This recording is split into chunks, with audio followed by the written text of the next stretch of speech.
Hello friends, आज हम करेंगे जीके के महत्वपूर्ण प्रश्नों को हल। क्वेश्चन नंबर 1 यहाँ पर है, गुरु वेम्पति चिन्ना सत्यम ने भारत के निम्नलिखित में से किस शास्त्रीय नृत्य के प्रसार के लिए वैश्विक मान्यता प्राप्त की है। यहाँ पर क्वेश्चन में पूछा गया है कि गुरु वेम्पति चिन्ना सत्यम ने भारत के निम्नलिखित में से किस शास्त्रीय नृत्य के प्रसार के लिए वैश्विक मान्यता प्राप्त की है। तो यहाँ पर ऑप्शन 1 है सत्रिया, ऑप्शन 2 है कुचिपुड़ी, ऑप्शन 3 यहाँ पर है भरतनाट्यम, ऑप्शन 4 है कथक। तो यहाँ पर जो ऑप्शन में नृत्य दिए हुए हैं ये सभी नृत्य शास्त्रीय नृत्य है। देखिए यहाँ पर ऑप्शन 1 में लिखा हुआ है सत्रिया। सत्रिया नृत्य शास्त्रीय नृत्य है। किस राज्य का नृत्य है ये? असम राज्य का नृत्य है। ऑप्शन 2 में लिखा हुआ है कुचिपुड़ी। कुचिपुड़ी भी शास्त्रीय नृत्य है। किस राज्य का नृत्य है ये? आंध्र प्रदेश राज्य का नृत्य है। और यहाँ पर देखिए ऑप्शन 3 में लिखा हुआ है भरतनाट्यम। भरतनाट्यम शास्त्रीय नृत्य है, तमिलनाडु राज्य का नृत्य है।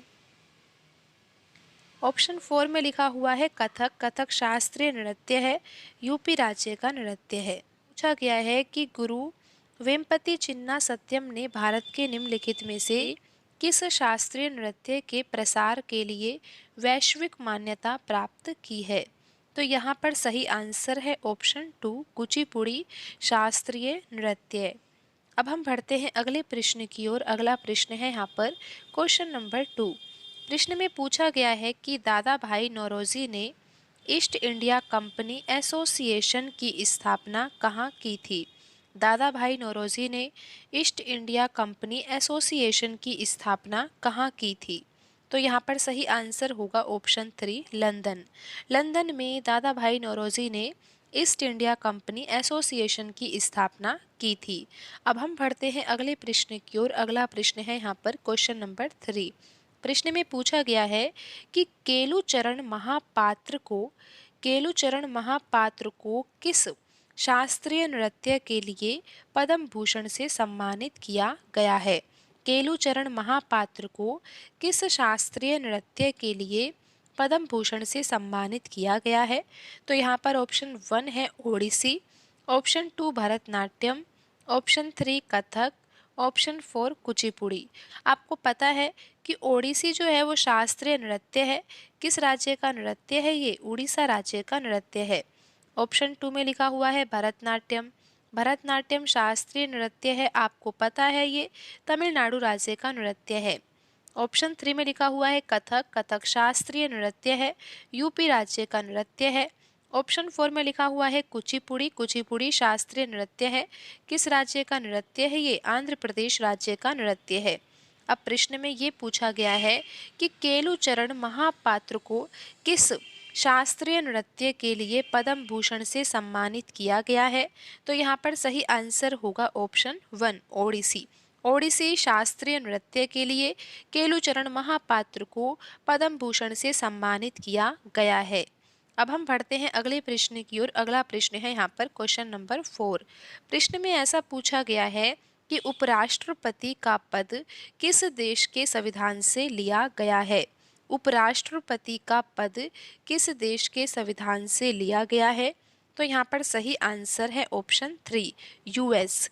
यूएस के संविधान से उपराष्ट्रपति का पद भारतीय संविधान में लिया गया है। अब हम बढ़ते हैं अगले प्रश्न की ओर। अगला प्रश्न है यहाँ पर क्वेश्चन नंबर 5। प्रश्न में ऐसा पूछा गया है कि कोलायत उत्सव भारत के किस राज्य में मनाया जाता है। कोलायत उत्सव है, पूछा गया है कि भारत के किस राज्य में मनाया जाता है। तो यहाँ पर सही आंसर है ऑप्शन 2 राजस्थान राज्य। राजस्थान राज्य में कोलायत उत्सव मनाया जाता है। अब हम बढ़ते हैं अगले प्रश्न की ओर। अगला प्रश्न है यहाँ पर क्वेश्चन नंबर 6 है, निम्नलिखित में से किस भारतीय सुधारक को विधवा पुनर्विवाह के अभियान का श्रेय दिया जाता है। निम्नलिखित में से किस भारतीय सुधारक को विधवा पुनर्विवाह के अभियान का श्रेय दिया जाता है, जिनके सुझाव पर 1856 में ब्रिटिश अधिकारियों ने इसकी अनुमति देते हुए एक कानून पारित किया था।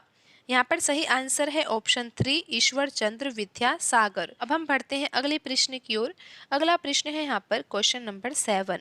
प्रश्न में ऐसा पूछा गया है कि 11वां मौलिक कर्तव्य कौन से संवैधानिक संशोधन अधिनियम के द्वारा भारतीय संविधान में जोड़ा गया। तो 11वां मौलिक कर्तव्य संविधान में कब जोड़ा गया, कौन सा संवैधानिक संशोधन किया गया, ऐसा प्रश्न में पूछा गया है। तो 86वां संविधान संशोधन किया गया था सन 2002 में। तो 11वां मौलिक कर्तव्य संविधान में जोड़ा गया। तो यहाँ पर तो सही आंसर होगा ऑप्शन 2। अब हम बढ़ते हैं अगले प्रश्न की ओर। अगला प्रश्न है यहाँ पर क्वेश्चन नंबर 8। प्रश्न में पूछा गया है कि हीमोग्लोबिन के निर्माण के लिए निम्नलिखित में से किसकी आवश्यकता होती है। हीमोग्लोबिन के निर्माण के लिए निम्नलिखित में से किसकी आवश्यकता होती है। तो यहाँ पर सही आंसर होगा ऑप्शन 4 Fe यानी आयरन। अब हम बढ़ते हैं अगले प्रश्न की ओर। अगला प्रश्न है यहाँ पर क्वेश्चन नंबर 9। प्रश्न में पूछा है कि भारत की जनगणना 2011 के अनुसार किस राज्य में सबसे अधिक लिंग अनुपात दर्ज किया गया। भारत की जनगणना 2011 के अनुसार किस राज्य में सबसे अधिक लिंग अनुपात दर्ज किया गया। तो यहाँ पर सही आंसर है ऑप्शन 3 केरल। केरल राज्य में भारत की जनगणना 2011 के अनुसार लिंगानुपात सबसे अधिक दर्ज किया गया। अब हम बढ़ते हैं अगले प्रश्न की ओर। अगला प्रश्न है यहाँ पर क्वेश्चन नंबर 10। प्रश्न में पूछा गया है कि 1860 के दशक में प्रार्थना समाज की स्थापना कहाँ हुई थी। 1860 के दशक में यानी कि 1867 में। 1867 में प्रार्थना समाज की स्थापना हुई थी। पूछा गया है कि कहाँ पर हुई थी। सही आंसर है यहाँ पर ऑप्शन 4 महाराष्ट्र। महाराष्ट्र में 1867 में प्रार्थना समाज की स्थापना हुई थी। आपको ये भी पता होना चाहिए कि प्रार्थना समाज की स्थापना किसने की थी। आत्माराम पांडुरंग ने। आत्माराम पांडुरंग, इन्होंने प्रार्थना समाज की स्थापना की थी। तो आज की वीडियो में इतना ही। मिलते हैं अगली वीडियो में। धन्यवाद।